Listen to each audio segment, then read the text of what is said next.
अस्सलाम वालेकुम। आज आपके साथ एक बार फिर से बहुत ही मज़ेदार नैंडोज की पेरी पेरी चिकन की बहुत ही आसान रेसिपी शेयर करूंगी। आज की इस वीडियो में मैं बहुत ही इजी तरीके से पेरी पेरी सॉस घर पर बनाने की रेसिपी भी आपके साथ शेयर करूंगी। ये स्पाइसी और चटपटे चिकन रोस्ट की रेसिपी हम रेस्टोरेंट से भी बेहतर अंदाज में तैयार करेंगे। इससे पहले भी आप लोगों ने मेरी पेरी पेरी चिकन की रेसिपी को बहुत ज्यादा पसंद किया, इसलिए आज की रेसिपी को मैंने बहुत ही सिंपल तरीके से तैयार किया है।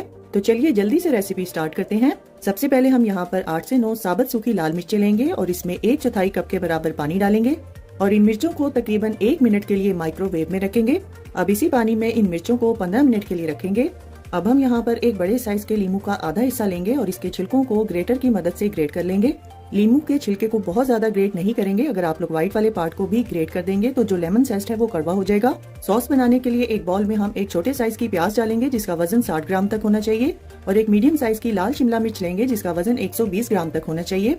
अब इसमें हम 7 से 8 लहसुन के बड़े साइज के जवे डालेंगे। आधा कप के बराबर बारीक कटा हुआ हरा धनिया भी इसमें शामिल करेंगे। अब हम इसमें 1 टेबलस्पून नमक शामिल करेंगे। 1.5 टेबलस्पून हम इसमें कश्मीरी लाल मिर्चें शामिल करेंगे और 1.5 टेबलस्पून हम इसमें पेपरिका शामिल करेंगे। अब हम इसमें 1 टेबलस्पून ऑरेगनो शामिल करेंगे। आधा टेबलस्पून के बराबर हम इसमें चीनी शामिल करेंगे। अब हम यहाँ पर जो लेमन जेस्ट हम लोगों ने ग्रेट करके रखा था उसमें से 1 टीस्पून इसमें शामिल करेंगे और 2 टेबलस्पून के बराबर हम यहाँ पर सफेद सिरका भी शामिल कर देंगे और 3 टेबलस्पून फ्रेश लेमन का जूस भी इसमें डाल देंगे। अब यहाँ पर हम इसमें 1/4 कप के बराबर जैतून का तेल शामिल करेंगे। अगर आपके पास जैतून का तेल ना हो तो आप रेगुलर तेल का भी इस्तेमाल कर सकते हैं। अब जो मिर्ची गर्म पानी में भिगो कर रखी थी वो भी इसमें शामिल कर देंगे और इन तमाम चीजों को अच्छी तरह से पीस लेंगे। अब इस तैयार की हुई सॉस में से हम लोग तकरीबन आधा कप के बराबर सॉस निकाल लेंगे और इसको एक साइड पे रखेंगे। इसको हम लोग पेरी पेरी चिकन के साथ सर्व करेंगे। पेरी पेरी सॉस को आप लोग किसी भी किस्म के कबाब या रोस्ट के साथ सर्व कर सकते हैं। ये इटसेल्फ बहुत ही मजेदार बनकर तैयार होती है। इस सॉस को हम लोग थिक फॉर्म में तैयार करेंगे, इसको पतला बिल्कुल नहीं करेंगे। अब इसको एक साइड पे रखेंगे, इसका इस्तेमाल हम आगे चलकर करेंगे। अब यहाँ पर हम एक होल चिकन लेंगे जिसका वजन तकरीबन 1.5 किलोग्राम तक होना चाहिए। सबसे पहले हम चिकन की बैक बोन को किसी भी शार्प छुरी या कैंची की मदद से रिमूव करेंगे। चिकन की इस बोन को रिमूव करना बहुत जरूरी है। अगर हम इस बोन को रिमूव करेंगे तो तभी इसकी लुक जो है रेस्टोरेंट वाली निकल कर आएगी और इसको आप लोग जाया बिल्कुल ना कीजिएगा। इसको आप लोग सूप या यखनी में इस्तेमाल कर सकते हैं। यहाँ पर अब चिकन की ऊपर वाली साइड पे छुरी की मदद से हल्का सा कट लगाएंगे और चिकन की साइड को चेंज करेंगे और चिकन की चेस्ट को हल्का सा प्रेशर देते हुए इसकी शेप को फ्लैट करेंगे। अब किसी तेज छुरी की मदद से चिकन पर कट्स लगाएंगे। ख्याल रखिएगा कट्स को आप लोगों ने ज्यादा डीप नहीं रखना। बस ख्याल रखिएगा कि चिकन को अच्छी तरह से धोने के बाद आप लोगों ने इसको ड्राई करना है और उसके बाद आप लोग इस पर कट्स लगाएंगे। अब चिकन को किसी खुले बर्तन में डालकर इसकी मैरिनेशन कर लेते हैं। जो पेरी पेरी सॉस हमने तैयार की थी वो तमाम की तमाम इस पर डाल देंगे और हाथ की मदद से इस सॉस को पूरे चिकन पे अच्छी तरह से फैला देंगे। यहाँ पर एक बात को नोट कर लीजिए कि जब पेरी पेरी सॉस आप चिकन पर डालेंगे तो चिकन में पानी बिल्कुल नहीं होना चाहिए। 2 से 3 मिनट तक मसाले को चिकन के साथ रब करते हुए अच्छी तरह से इस पर लगाएंगे और यहाँ पर आप लोग वीडियो को गौर से देखिएगा कि मैं किस तरीके से मसाले को चिकन के कट्स में लगा रही हूँ। बिल्कुल इसी तरीके को आप लोगों ने फॉलो करना है। पेरी पेरी सॉस अगर थिक होगी तभी वो चिकन के कट्स में अच्छे से लग सकेगी। जब एक साइड पे सॉस अच्छी तरह से लग जाए तब आप लोगों ने चिकन की साइड को चेंज करते हुए दूसरी साइड पे भी मसाला अच्छी तरह से लगाना है। अब चिकन की चेस्ट वाली साइड को नीचे की तरफ रखेंगे और इसको कवर करके कम से कम 2 घंटे या पूरी रात के लिए फ्रिज में रखेंगे। अब एक फ्लैट नॉन स्टिक पैन लेंगे या तवा भी ले सकते हैं। इसमें 2 से 3 टेबलस्पून जैतून का तेल डाल के ब्रश की मदद से अच्छी तरह से फैलाएंगे और मैरिनेट किए हुए चिकन को इस पर रख देंगे और यहाँ पर आप लोगों ने फ्लेम को मीडियम रखना है और चिकन की एक साइड को कम से कम 10 मिनट के लिए पकने देंगे और चिकन को मैरिनेट करते हुए जो मसाला बॉल में बच जाएगा उसको एक साइड पे रखेंगे। इसका इस्तेमाल कहाँ करना है मैं आपके साथ आगे चलकर शेयर करूंगी। चिकन को पैन पे पकाना बहुत जरूरी है। अगर आप लोग चाहें तो इसको ग्रिल पैन में भी बना सकते हैं। 8 से 10 मिनट के बाद चिकन की साइड को बहुत ही एहतियात के साथ चेंज करेंगे और दूसरी साइड को भी हम तकरीबन 8 से 10 मिनट के लिए मीडियम आंच पर पकने देंगे। पैन पर आप लोगों ने चिकन को तकरीबन 30% तक कुक कर लेना है। अब इस चिकन को उतार कर एक बेकिंग ट्रे पर ट्रांसफर करेंगे और जो मसाला बच गया था वो इस चिकन के ऊपर अच्छी तरह से डाल देंगे और यहाँ पर मसाले के साथ चिकन का मसाज करना बिल्कुल भी जरूरी नहीं है। बस आप लोगों ने मसाले के साथ चिकन को अच्छी तरह से कवर करना है। अगर आप लोग चिकन को बेक करने से पहले थोड़ी देर के लिए पैन पर पका लेंगे तो इसमें किसी भी किस्म की स्मेल बाकी नहीं रहेगी। मसाले से चिकन को अच्छी तरह से कवर करने के बाद अब यहाँ पर हम 2 से 3 टेबलस्पून जैतून का तेल सारे चिकन पर अच्छी तरह से लगाएंगे ताकि बेक करने के बाद चिकन पर बहुत ही अच्छा कलर आएगी और हल्की सी क्रिस्पी बनकर तैयार हो। अब इस चिकन को 400 फ़ारेनहाइट यानी 200 सेल्सियस प्रीहीटेड ओवन में तकरीबन 50 से 60 मिनट के लिए बेक करेंगे। बेक करते हुए चिकन को 1-2 बार आप लोगों ने जरूर चेक करना है। यहाँ पर मैंने तकरीबन 50 मिनट के बाद चिकन को ओवन में से निकाल लिया था अब चिकन को बहुत अच्छी लुक देने के लिए हम यहाँ पर ऑयल के साथ चिकन को अच्छी तरह से ब्रश करेंगे। तो लीजिए, तैयार है हमारी बहुत ही चटपटी और मजेदार किस्म की ये आसान सी पेरी पेरी चिकन की रेसिपी, जिसको मैंने बहुत ही सिंपल अंदाज में तैयार किया है। और जो सॉस चिकन को बेक करते हुए बेकिंग ट्रे में बचेगी उसको आप लोग जाया ना कीजिएगा। उसके साथ आप लोग पेरी पेरी चिकन को सर्व कर सकते हैं। पेरी पेरी चिकन को स्पाइसी पेरी पेरी राइस के साथ सर्व किया जाता है। अगर आप लोगों को पेरी पेरी स्पाइसी राइस की रेसिपी चाहिए तो वो आपको मेरे चैनल पर मिल जाएगी। अब मैं आपको यहाँ पर चिकन पीस तोड़ के दिखाती हूँ कि ये किस कदर जूसी और सॉफ्ट बनकर तैयार हुआ है। वीडियो में आप लोग देख सकते हैं कि चिकन हमारा बिल्कुल भी ड्राई नहीं है, ये बहुत ही जूसी बनकर तैयार हुआ है। अगर आप लोग चाहते हैं कि आप भी इसी तरह से जूसी, स्पाइसी और मजेदार किस्म का पेरी पेरी चिकन तैयार करें तो रेसिपी और वीडियो को आप लोगों ने स्टेप बाय स्टेप फॉलो करना है।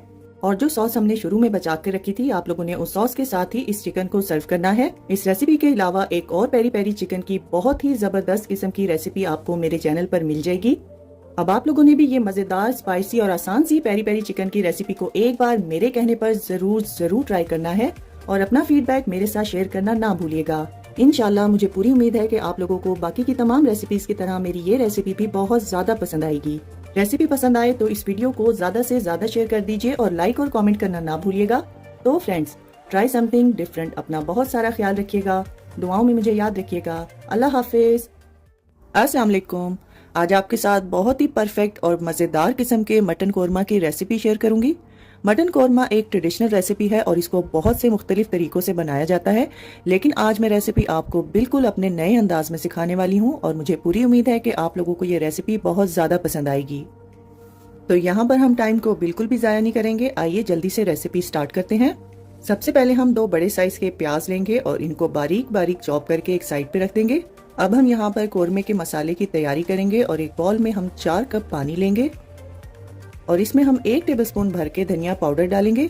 धनिया पाउडर शामिल करने के बाद अब हम इसमें 1 टीस्पून काली मिर्च का पाउडर शामिल करेंगे।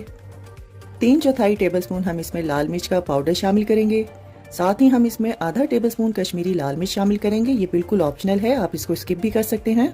अब हम इसमें आधी टीस्पून हल्दी शामिल करेंगे और 3/4 टेबलस्पून हम इसमें गरम मसाला पाउडर शामिल करेंगे और इसको अच्छी तरह से मिक्स करके एक साइड पे रखेंगे और इसका इस्तेमाल हम आगे चलकर करेंगे। मसालों को पहले से पानी में शामिल करने के बाद जो है मसाले इसमें अच्छी तरह से फूल जाते हैं और कोरमा बहुत ही दानेदार बनकर तैयार होता है।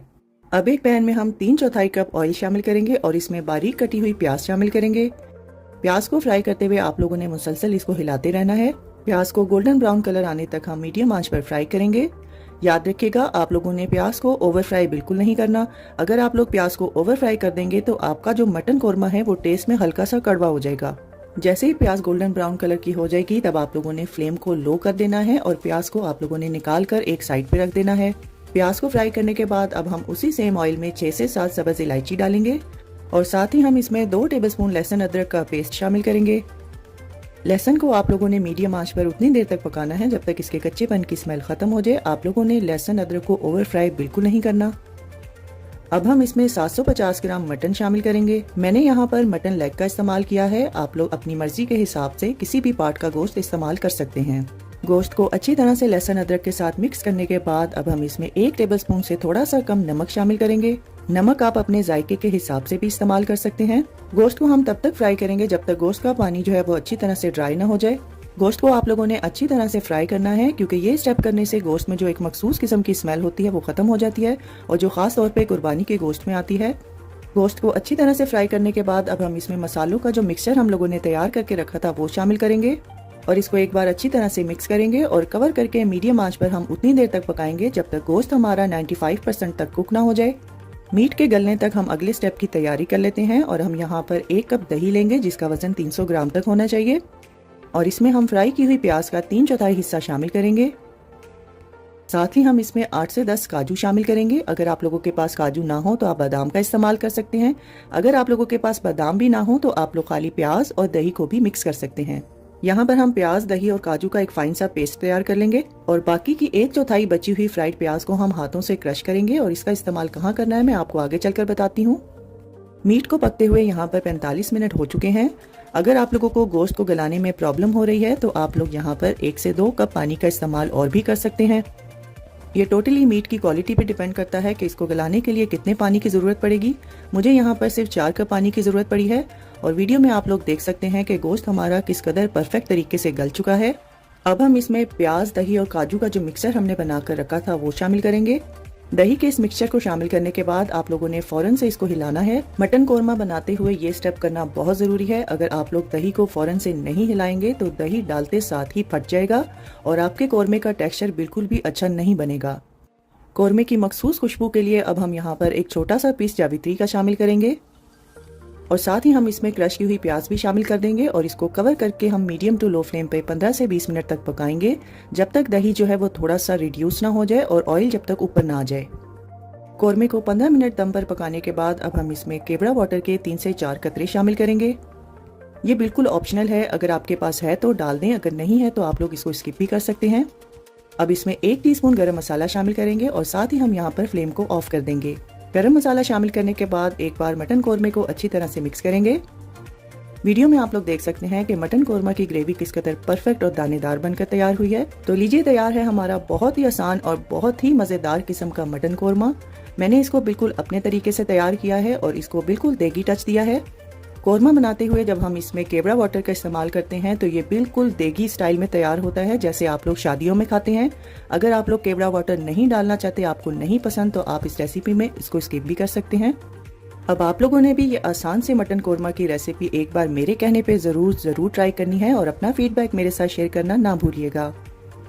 रेसिपी पसंद आए तो आप लोगों ने वीडियो को लाइक और कमेंट करना बिल्कुल नहीं भूलना। तो फ्रेंड्स, ट्राई समथिंग डिफरेंट। अपना बहुत सारा ख्याल रखिएगा, दुआओं में मुझे याद रखिएगा। अल्लाह हाफिज। अस्सलाम वालेकुम। आज आप लोगों के साथ टर्किश कुजीन के सबसे आसान और बहुत ही मजेदार किस्म के उर्फा कबाब की रेसिपी शेयर करूंगी। कबाब की इस रेसिपी को हम बहुत ही कम मसालों के साथ बिना अवन बिना ग्रिल के पैन में तैयार करेंगे। उर्फा कबाब की रेसिपी टर्किश अदाना कबाब से मिलती जुलती है, लेकिन दोनों का टेस्ट एक दूसरे से बहुत मुख्तलिफ है। इंशाल्लाह मुझे पूरी उम्मीद है कि आप लोगों को आज की ये कबाब की रेसिपी बहुत ज्यादा पसंद आएगी। तो टाइम को बिना जाया किए जल्दी से रेसिपी स्टार्ट करते हैं। सबसे पहले आप लोगों ने एक दरमियाने साइज की प्याज लेनी है जिसका वजन 175 ग्राम तक होना चाहिए। उसको बड़े बड़े टुकड़ों में काट लेंगे और एक मीडियम साइज की लाल शिमला मिर्च लेंगे, उसको भी बड़े टुकड़ों में काट लेंगे और आधा कप के बराबर कटा हुआ पार्सले लेंगे। अब इन तमाम सब्जियों को आप लोगों ने चॉपर में डालकर चॉप कर लेना है। इनको बहुत ज्यादा बारीक नहीं करेंगे बल्कि थोड़ा थोड़ा मोटा रखेंगे। अगर आप लोग चाहें तो सब्जियों को आप लोग छुरी की मदद से भी चॉप कर सकते हैं। अब इन चॉप की हुई सब्जियों को हाथ में अच्छी तरह से दबा दबा कर इसका सारा पानी निचोड़ लेंगे। कबाब बनाते हुए ये स्टेप करना बहुत जरूरी है। अगर आप लोग ये स्टेप नहीं करेंगे तो कबाब बनाते हुए आपको बहुत ज्यादा प्रॉब्लम होगी और कबाब अच्छे से सीख पर नहीं टिकेंगे। वीडियो में आप लोग देख सकते हैं कि सब्जियों में से कितना सारा पानी निकला है, इसको निकालना बहुत जरूरी है। इस पानी को वेस्ट कर देंगे और कबाब बनाने के लिए हम लोग यहाँ पर 500 ग्राम कीमा लेंगे, जिसमें 200 ग्राम लैम यानी मटन के कीमे का और 300 ग्राम बीफ के कीमे का इस्तेमाल करेंगे और कीमे को एक बार चॉपर में डालकर अच्छी तरह से चॉप कर लेंगे। अब इसमें 1 टीस्पून के बराबर नमक शामिल करेंगे। 1 टीस्पून हम इसमें जीरा पाउडर का इस्तेमाल करेंगे। आधी टीस्पून हम काली मिर्चों का पाउडर शामिल करेंगे और आधा टेबल स्पून कुटी हुई लाल मिर्चें शामिल करेंगे। 1 टेबल स्पून फ्रेश कुटा हुआ लहसुन शामिल करेंगे और चॉप की हुई तमाम सब्जियां भी हम इसमें डाल देंगे। उर्फा कबाब में कुटी हुई लाल मिर्चों की जगह उर्फा चिली का इस्तेमाल किया जाता है, जिसकी रंगत कुटी हुई लाल मिर्चों से थोड़ी सी डार्क होती है और उसका जायका भी थोड़ा सा डिफरेंट होता है और हर जगह आसानी से नहीं मिल सकती, इसीलिए मैंने कुटी हुई लाल मिर्चों का इस्तेमाल किया है। अब तमाम चीजों को कीमे के साथ बहुत अच्छे से मिक्स करेंगे, क्योंकि जितनी अच्छी मिक्सिंग होगी उतने ही अच्छे कबाब बनकर तैयार होंगे। अब कीमे के मिक्सचर को कवर करके आप लोगों ने 30 मिनट के लिए फ्रिज में रखना है। सीख पर कबाब लगाने से पहले कीमे का ठंडा होना बहुत जरूरी है। कबाब बनाने से पहले हाथ को पानी की मदद से अच्छी तरह से गीला करेंगे और फिर आपने अपनी मर्जी के हिसाब से कीमे का मिक्सचर लेना है और दोनों हाथों में दबा दबा कर इसको पहले यकजान करेंगे और फिर इसको हम सीख पर लगाएंगे। उर्फा कबाब बनाने के लिए हम लोग यहाँ पर फ्लैट चौड़ी वाली सीख का इस्तेमाल करेंगे और कीमे के मिक्सचर को दबाते हुए अपनी मर्जी के हिसाब से आप लोगों ने इसकी लंबाई रखनी है और दोनों साइड से हाथ से दबाते हुए इसको सील करेंगे। अब एक बार फिर से हाथ को पानी से गीला करेंगे और उंगली और अंगूठे की मदद से कबाब पर निशान बनाएंगे। कबाब के लिए हमेशा आप लोगों ने कीमा जब भी लेना है उसमें 70 से 75% तक गोश्त होना चाहिए और 20 से 25% तक उसमें चर्बी होनी चाहिए। अब इसी तरीके को फॉलो करते हुए तमाम कबाब हम लोग तैयार करेंगे। मैंने यहाँ पर बड़े साइज के कबाब बनाए हैं, इसलिए 4 बनकर तैयार हुए हैं। अगर आप लोग मीडियम साइज के बनाएंगे तो 6 कबाब आसानी से बनकर तैयार होंगे। कबाब बनाने के लिए अब हम यहाँ पर एक बड़े साइज का पुराना पैन लेंगे और इसको एल्यूमिनियम फॉइल से अच्छी तरह से कवर करेंगे। पैन को कवर करना बहुत जरूरी है, अगर आप लोग इसको कवर नहीं करेंगे तो आपका पैन जलकर खराब हो सकता है। अब पैन को हम चूल्हे पर रखेंगे और फ्लेम को मीडियम टू हाई कर देंगे और प्री हीटेड पैन में एक एक करके तमाम कबाब रखेंगे। कबाब की सीखे रखने के बाद आप लोगों ने इसको फौरन से कवर कर देना है और 5 मिनट के बाद आप लोगों ने कवर को हटाकर कबाब की साइड को चेंज करना है। अगर आप लोग चाहें तो कबाब आप लोग कोयले वाली ग्रिल पर भी बना सकते हैं। उर्फा कबाब बनाते हुए आप लोगों ने कबाबों को 5-5 मिनट के लिए कवर करना है और ये प्रोसीजर करने के लिए आपको 3 से 4 बार कबाब को कवर करना पड़ेगा। कवर करने से कबाब बहुत जल्दी तैयार हो जाएंगे। अगर आप लोग बिना कवर के इसको तैयार करेंगे तो ये पकने में बहुत ज्यादा टाइम लेंगे। पैन में कबाब बनाने के लिए टोटल 15 से 20 मिनट लगेंगे। कबाब बनाते हुए आप लोगों ने हर 5 मिनट के बाद कबाब की साइड को चेंज करना है और फ्लेम को आप लोगों ने मीडियम टू हाई ही रखना है। और कबाब को ऑयल से ब्रश नहीं करेंगे क्योंकि मैंने चर्बी वाले कीमे का इस्तेमाल किया है, इसलिए हमें यहाँ पर ऑयल की जरूरत नहीं पड़ेगी। तो लीजिए तैयार है हमारे बहुत ही आसान और बहुत ही मजेदार किस्म के टर्किश उर्फा कबाब, जिसको मैंने बहुत ही कम मसालों के साथ तैयार किया है। बस ख्याल रखिएगा कि कबाब को आप लोगों ने ओवर कुक नहीं करना बल्कि जूसी तैयार करना है। अगर आप लोग इनको ओवर कुक कर देंगे तो ये ड्राई और सख्त हो जाएंगे। अब मैं आपको यहाँ पर एक कबाब तोड़कर दिखाती हूँ कि ये किस कदर जूसी, टेंडर और सॉफ्ट बनकर तैयार हुआ है। वीडियो में आप लोग देख सकते हैं कि कबाब हमारे पैन में भी परफेक्ट बनकर तैयार हुए हैं और ये बिल्कुल अच्छी तरह से पके हुए हैं। आप देख सकते हैं कि कीमे का मिक्सचर अंदर तक पका हुआ है। उर्फा कबाब को आप लोग गार्लिक योगर्ट या प्लेन योगर्ट के साथ भी सर्व कर सकते हैं और अगर आप लोग चाहें तो इसको सिर्फ बीफ के कीमे के साथ भी तैयार कर सकते हैं और सिर्फ मटन के कीमे के साथ भी बना सकते हैं। अब आप लोगों ने भी ये आसान से कबाब जरूर ट्राई करने हैं और अपना फीडबैक मेरे साथ जरूर शेयर कीजिएगा। इंशाल्लाह मुझे पूरी उम्मीद है कि आपको ये रेसिपी भी बहुत ज्यादा पसंद आएगी। उर्फा कबाब के अलावा आप लोगों को बहुत सी टर्किश कबाब की रेसिपीज मेरे चैनल पर मिल जाएंगी। तो फ्रेंड्स, ट्राई समथिंग डिफरेंट। अपना बहुत सारा ख्याल रखिएगा, दुआओं में मुझे याद रखिएगा। अल्लाह हाफिज। अस्सलाम वालेकुम। आज आपके साथ मैं रसमलाई रोल की एक ऐसी रेसिपी शेयर करने जा रही हूँ जिसको बनाने के लिए हम लोग कुकिंग बिल्कुल भी नहीं करेंगे और 15 मिनट में हम इस झटपट से डिजर्ट को तैयार करेंगे। अफ्तार और ईद की दावतों के लिए ये परफेक्ट रेसिपी है। अब रसमलाई बनाने के लिए आप लोगों को किचन में घंटों खड़े होने की बिल्कुल जरूरत नहीं है, तो यहाँ पर टाइम को बिल्कुल जाया नहीं करेंगे। आइए रेसिपी स्टार्ट करते हैं। सबसे पहले हम एक बाउल में 1/3 कप मिल्क पाउडर का शामिल करेंगे। यहाँ पर हम मिल्क पाउडर का एक पेस्ट तैयार करेंगे। अब इसमें हम 1 टेबलस्पून चीनी का पाउडर शामिल करेंगे और 1 चुटकी हम इसमें इलायची का पाउडर डालेंगे। साथ ही हम 3 टेबलस्पून इसमें हैवी क्रीम के शामिल करेंगे। अगर आप लोगों के पास क्रीम ना हो तो आप लोग घर में मौजूद मलाई का भी इस्तेमाल कर सकते हैं और फ्रेश क्रीम का भी इस्तेमाल कर सकते हैं। अब इन तमाम चीजों को अच्छी तरह से मिक्स कर लेंगे। यहाँ पर आप लोगों ने देखना है कि अगर आप लोगों का मिक्सर थोड़ा थिक है तब आप इसमें आधा टेबलस्पून दूध शामिल करेंगे। अगर आपका मिक्सर बिल्कुल परफेक्ट है तो आप लोग यहाँ पर दूध का इस्तेमाल नहीं करेंगे। अच्छी तरह से मिक्स करने के बाद आप लोगों ने इस पेस्ट का टेक्सचर कुछ इस तरह से रखना है और इससे ज्यादा आप लोगों ने पतला बिल्कुल नहीं रखना। तो आइए अब जल्दी से रसमलाई का रबड़ी वाला दूध तैयार कर लेते हैं। रबड़ी वाला दूध बनाने के लिए हम एक बाउल में 3/4 कप पाउडर मिल्क शामिल करेंगे। साथ ही हम इसमें 2 टेबलस्पून चीनी के शामिल करेंगे। 1 चुटकी हम इसमें इलायची पाउडर शामिल करेंगे और साथ ही हम इसमें 3/4 कप दूध का शामिल करेंगे। अब इसको अच्छी तरह से मिक्स कर लेंगे। अगर आप लोगों को इलायची पाउडर नहीं पसंद तो आप लोग इसको स्किप भी कर सकते हैं। अब इसमें हम 1 से 2 टेबलस्पून बारीक कटे हुए पिस्ते शामिल करेंगे और 1 से 2 टेबलस्पून इसमें हम बारीक कटे हुए बादाम शामिल करेंगे। अब इसको एक बार फिर से अच्छी तरह से मिक्स करेंगे। बादाम और पिस्ते को दूध में अच्छी तरह से मिक्स करने के बाद अब हम इसमें 1 चुटकी येलो फूड कलर की शामिल करेंगे। फूड कलर आप अपनी मर्जी के हिसाब से डालेंगे और इसकी जगह आप लोग ज़ाफ़रान का भी इस्तेमाल कर सकते हैं। अब इसको अच्छी तरह से मिक्स करने के बाद फ्रिज में ठंडा होने के लिए रख देंगे। अब यहाँ पर हम एक मीठा दूध तैयार करेंगे जिसके लिए हम यहाँ पर 3/4 कप दूध लेंगे और इसमें 3/4 टेबलस्पून चीनी का पाउडर शामिल करेंगे और इसको अच्छी तरह से मिक्स कर लेंगे और फ्रिज में ठंडा होने के लिए रख देंगे। रसमलाई रोल बनाने के लिए अब हम यहाँ पर ब्रेड के स्लाइसेस लेंगे और इसकी साइड्स को हम छुरी की मदद से काट लेंगे और एक रोलिंग पिन की मदद से इसको बेल लेंगे। इस रेसिपी में आप लोगों ने फ्रेश ब्रेड का ही इस्तेमाल करना है। अब एक ब्रेड का स्लाइस लेंगे और इस पर मिल्क पाउडर का पेस्ट लगाएंगे। यहाँ पर बस आप लोगों ने ख्याल रखना है कि इस पेस्ट को आप लोगों ने बहुत ज्यादा भी नहीं लगाना और बहुत कम भी नहीं लगाएंगे। पेस्ट लगाने के बाद अब हम इस ब्रेड के स्लाइस को फोल्ड करते हुए एक रोल की शेप दे देंगे। देखने में ये रोल आपको बहुत पतला नजर आ रहा होगा, लेकिन जब हम इसको दूध में भिगोएंगे तो ये अपने आप से फूल के साइज में डबल हो जाएगा। मैंने जो रेसिपी आपके साथ शेयर की है, इस रेसिपी से हमारे 5 रसमलाई रोल आसानी से बनकर तैयार होंगे। अब तैयार किए हुए रोल्स को हम सर्विंग ट्रे में रखेंगे। अब इन रोल्स को सॉफ्ट करने के लिए हम इसमें मीठा दूध जो हम लोगों ने पहले बना कर रखा था वो डालेंगे। वीडियो को आप लोगों ने गौर से देखना है। मैं जिस तरीके से एक एक रोल पर दूध डाल रही हूँ, आप लोगों ने बिल्कुल इसी तरीके से दूध डालना है।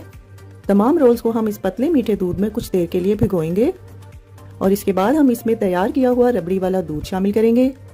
गाढ़ा दूध अगर हम पहले डाल देते तो ब्रेड इसको अच्छी तरह से एब्जॉर्ब नहीं कर सकती थी, इसलिए हम लोगों ने पहले ब्रेड को पतले दूध में सोक किया है ताकि तमाम रोल रसमलाई की तरह अंदर तक सॉफ्ट हो जाएं। तमाम रोल्स को आप लोगों ने रबड़ी वाले दूध के साथ कवर कर देना है और फिर हम इसको ऊपर से पिस्ता के साथ गार्निश करेंगे और इसको हम फ्रिज में ठंडा होने के लिए 2 घंटे के लिए रख देंगे और फिर इसको हम सर्व करेंगे। रसमलाई रोल की यह रेसिपी 4 से 5 लोगों के लिए काफ़ी है। अगर आप लोग ज़्यादा बनाना चाहते हैं तो आप लोग इस रेसिपी की क्वांटिटी को डबल कर सकते हैं। बहुत ही मज़ेदार, टेस्टी और क्रीमी बनकर ये रोल्स तैयार होते हैं और मुंह में जाते ही बिल्कुल ये घुल जाते हैं। और मुझे पूरी उम्मीद है कि जब आप लोग इस रेसिपी को एक बार बनाएंगे तो आप लोग इसको बार बार बनाना चाहेंगे। अब आप लोगों ने भी इस रेसिपी को इस ईद पर मेरे कहने पर एक बार ज़रूर ट्राई करना है और अपना फीडबैक मेरे साथ शेयर करना ना भूलिएगा। रेसिपी पसंद आए तो आप लोगों ने वीडियो को लाइक और कमेंट करना बिल्कुल नहीं भूलना। तो फ्रेंड्स, ट्राई समथिंग डिफरेंट। अपना बहुत सारा ख्याल रखिएगा, दुआओं में मुझे याद रखिएगा। अल्लाह हाफिज। अस्सलाम वालेकुम। आज आपके साथ बहुत ही मज़ेदार खुशबूदार किस्म के बीफ यखनी पुलाव की रेसिपी शेयर करूंगी। आज मैं आपको 1 किलो चावल की परफेक्ट यखनी पुलाव की रेसिपी दे रही हूं, जो कि बिल्कुल परफेक्ट मेजरमेंट्स के साथ मैंने तैयार की है। यकीन जानिए, जब आप लोग ये खुशबूदार पुलाव एक बार बनाएंगे तो आप लोग हर बार यही पुलाव बनाना चाहेंगे। और ये रेसिपी मेरी फैमिली में भी मेरी सुपर डुपर हिट रेसिपी है। यहाँ पर हम टाइम को बिल्कुल भी ज़ाया नहीं करेंगे। चलिए जल्दी से रेसिपी स्टार्ट करते हैं। सबसे पहले हम एक पैन में 1 किलो हड्डी वाला बीफ लेंगे और साथ ही मैं यहाँ पर एक बड़ा सा हड्डी का पीस भी शामिल कर रही हूँ। इसका वेट तकरीबन 250 ग्राम है। अब हम इसमें 7 से 8 बड़े साइज के लहसुन के जवे शामिल करेंगे। साथ ही हम इसमें 2 इंच का टुकड़ा अदरक का काट के शामिल करेंगे और एक मीडियम साइज की प्याज को रफली चॉप करके शामिल करेंगे। अब हम इसमें 2 टेबलस्पून साबुत धनिया शामिल करेंगे। साथ ही हम इसमें 2 टेबलस्पून साबुत सौंफ शामिल करेंगे। अब हम इसमें आधा टेबलस्पून साबुत जीरा शामिल करेंगे। एक बड़े साइज की आप लोगों ने दालचीनी की स्टिक शामिल करनी है। साथ ही हम इसमें 2 बड़े साइज की काली इलायची शामिल करेंगे। अब हम इसमें 2 बड़े साइज के तेज पत्ता शामिल करेंगे। साथ ही हम इसमें 2 बड़े साइज के बादियान के फूल शामिल करेंगे। एक मीडियम साइज का आप लोगों ने इसमें जावित्री का पीस शामिल करना है। साथ ही हम इसमें 6 से 7 लौंग शामिल करेंगे। अब हम इसमें 2 टेबलस्पून नमक शामिल करेंगे। नमक आप अपने जायके के हिसाब से भी डाल सकते हैं। यखनी तैयार करने के लिए अब मैं इसमें 3 लीटर पानी शामिल करूंगी। आप लोग इसमें 2.5 से 3 लीटर पानी का इस्तेमाल कर सकते हैं। यखनी तैयार करने के लिए आप लोगों ने तमाम मसालों को साबुत ही डालना है। कोई भी मसाला आप लोगों ने पीस के नहीं शामिल करना। अब इसको कवर करके हम लोग हाई हीट पर 10 मिनट तक पकाएंगे। जब तक पानी में अच्छा सा बॉयल ना आ जाए आप लोगों ने फ्लेम को हाई ही रखना है। जैसे ही पानी में बॉयल आ जाए आप लोगों ने फ्लेम को मीडियम टू हाई कर देना है और गोश्त को गलाने के लिए आप लोग मीडियम टू हाई फ्लेम पर ही पकाएंगे। पुलाव बनाने के लिए आप लोगों ने गोश्त को 95% तक कुक करना है। मुझे गोश्त को गलाने के लिए 1 घंटा और 10 मिनट लगे थे। गोश्त को गलाने का जो टाइम है वो गोश्त की क्वालिटी पे डिपेंड करता है। वीडियो में आप लोग देख सकते हैं कि गोश्त हमारा बहुत अच्छे से गल चुका है। अगर आप लोग चाहें तो गोश्त को आप लोग कुकर में भी गला सकते हैं, लेकिन कुकर में जब आप लोग गोश्त को गलाएंगे तो आप लोग पानी की जो मिकदार है वो थोड़ी कम रखेंगे। अब इस गले हुए गोश्त को आप लोगों ने यखनी से सेपरेट कर लेना है और एक साइड पे रख देना है। और यखनी बनाने के लिए जो हड्डी हम लोगों ने गोश्त के साथ डाली थी उसको आप लोगों ने निकाल के वेस्ट कर देना है। यखनी बनाते हुए हड्डी का काम बस यहाँ तक था। आप लोगों ने बस एक बात का ख्याल रखना है कि जब भी आप लोग यखनी पुलाव बनाएंगे तो उसमें आप लोगों ने हड्डी का इस्तेमाल लाजमी करना है। अब हम यहाँ पर 8 से 10 लहसुन के जवे लेंगे और 2 इंच का टुकड़ा हम अदरक का लेंगे। साथ ही हम 12 से 15 हरी मिर्चें लेंगे और इन तमाम चीजों को पीस कर एक पेस्ट बना लेंगे और इसका इस्तेमाल हम आगे चलकर करेंगे। अब हम एक पैन में 1 कप तेल डालेंगे और इसमें 2 मीडियम साइज की प्याज को बारीक बारीक चॉप करके शामिल करेंगे और मीडियम टू हाई फ्लेम पर प्याज को ब्राउन कर लेंगे। प्याज को फ्राई करते हुए आप लोगों ने साथ साथ हिलाते रहना है। जैसे ही प्याज ब्राउन हो जाए तो आप लोगों ने इसमें से आधी फ्राई की हुई प्याज को निकाल लेना है। अब इस बची हुई प्याज में हम 2 टीस्पून जीरा शामिल करेंगे। 3 छोटे साइज के हम इसमें तेजपत्ता शामिल करेंगे। 1 अदद हम बड़े साइज का बादियान का फूल शामिल करेंगे। 4 से 5 हम इसमें सब्ज इलायची शामिल करेंगे और इसको खुशबू आने तक फ्राई करेंगे। जैसे ही खड़े मसालों की खुशबू आने लगे तब आप लोगों ने इसमें गला हुआ गोश्त शामिल कर देना है और इसको 2 से 3 मिनट के लिए आप लोगों ने मीडियम टू हाई फ्लेम पर फ्राई करना है। गोश्त को अच्छी तरह से फ्राई करने के बाद अब हम इसमें जो पेस्ट हम लोगों ने लहसुन, अदरक और हरी मिर्चों का तैयार किया था वो शामिल करेंगे और इसको अच्छी तरह से भून लेंगे ताकि इसके कच्चेपन की स्मेल खत्म हो जाए। टाइम को सेव करने के लिए मैंने हरी मिर्चों को साथ ही पीस लिया था, लेकिन अगर आप लोग हरी मिर्चों को काट कर शामिल करेंगे तो उसका जायका बहुत ज्यादा अच्छा आएगा। अब हम इसमें 3/4 कप यानी 150 ग्राम के बराबर दही शामिल करेंगे और इसको उतनी देर तक पकाएंगे जब तक दही का पानी अच्छे से ड्राई ना हो जाए। जैसे ही दही का पानी ड्राई हो जाए तब आप लोगों ने इसमें 2 मीडियम साइज के टमाटर चॉप करके शामिल करने हैं। साथ ही हम इसमें 3/4 टेबलस्पून काली मिर्चों का पाउडर शामिल करेंगे। आधा टेबलस्पून हम इसमें गरम मसाला पाउडर शामिल करेंगे। साथ ही हम इसमें 3/4 टेबलस्पून नमक शामिल करेंगे और आधा कप के बराबर बारीक कटा हुआ धनिया शामिल करेंगे। नमक आप लोग अपने जायके के हिसाब से भी डाल सकते हैं। अब इन तमाम मसालों को अच्छी तरह से भून लेंगे। जैसे ही मसाला गोश्त के साथ अच्छी तरह से भून जाए तब आप लोगों ने इसमें तैयार की हुई यखनी को छान के शामिल करना है। मैंने यहाँ पर 10 कप यखनी शामिल की है। अगर आप लोगों की यखनी ज्यादा है तो आप लोगों ने सारी यखनी का इस्तेमाल नहीं करना, बल्कि आप लोगों ने टोटल 10 कप का ही इस्तेमाल करना है। अब हम यहाँ पर फ्लेम को हाई कर देंगे और यखनी में उबाल आने देंगे। जैसे ही यखनी में उबाल आ जाए तब आप लोगों ने इसमें 5 कप बासमती चावल भीगे हुए, जिसको मैंने 40 मिनट के लिए भिगोया था, वो शामिल करेंगे। 5 कप चावल यानी मैंने यहाँ पर 1 किलो चावल का इस्तेमाल किया है। चावलों को आप लोगों ने बहुत ही हल्के हाथ से हिलाना है और हाई फ्लेम पर इसको पकने देना है। जैसे ही चावलों में 1/4 हिस्सा पानी का रह जाए तो आप लोगों ने चम्मच की मदद से किनारों से हल्के हाथ से हिलाना है। और यहाँ पर हम लोग तली हुई प्याज शामिल करेंगे। साथ ही हम यहाँ पर आधा कप बारीक कटा हुआ धनिया भी शामिल करेंगे और इसको कवर करके आप लोगों ने 15 से 20 मिनट के लिए दम पर पकाना है। ख्याल रखिएगा कि जब आप लोग पुलाव को दम लगाने लगे तो आप लोगों ने इसके नीचे कोई भी पुराना पैन या तवा रखना है।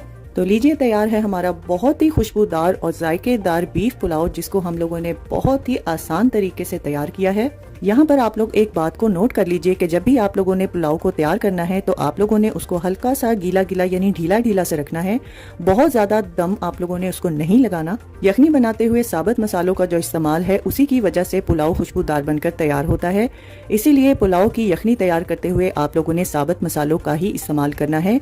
पिसे हुए मसालों का इस्तेमाल आप लोग नहीं करेंगे। वीडियो में आप लोग देख सकते हैं कि पुलाव के चावल किस कदर खिले खिले बनकर तैयार हुए हैं। अगर आप लोग चाहते हैं कि आपका पुलाव भी इसी तरह से बनकर तैयार हो तो आप लोगों ने वीडियो को और रेसिपी को स्टेप बाय स्टेप फॉलो करना है। पिसे हुए मसालों से तैयार की गई यखनी पुलाव की रेसिपी भी मैं अनकरीब आप लोगों के साथ जरूर शेयर करूंगी। लेकिन उस पुलाव में और इस पुलाव में काफी फर्क है। लेकिन आप लोगों ने इस रेसिपी को एक बार मेरे कहने पर जरूर ट्राई करना है और अपना फीडबैक मेरे साथ शेयर करना ना भूलिएगा। पुलाव बनाते हुए आप लोगों ने हड्डी वाले और हल्की सी चर्बी वाले गोश्त का इस्तेमाल करना है। लेकिन जो गोश्त आप लोग इस्तेमाल कर रहे हैं उसमें अगर चर्बी कम है तो आप लोगों ने ऑयल की मिकदार को थोड़ा सा बढ़ा देना है। रेसिपी पसंद आए तो वीडियो को लाइक और कमेंट करना ना भूलिएगा। तो फ्रेंड्स, ट्राई समथिंग डिफरेंट। अपना बहुत सारा ख्याल रखिएगा। दुआओं में मुझे याद रखिएगा। अल्लाह हाफिज।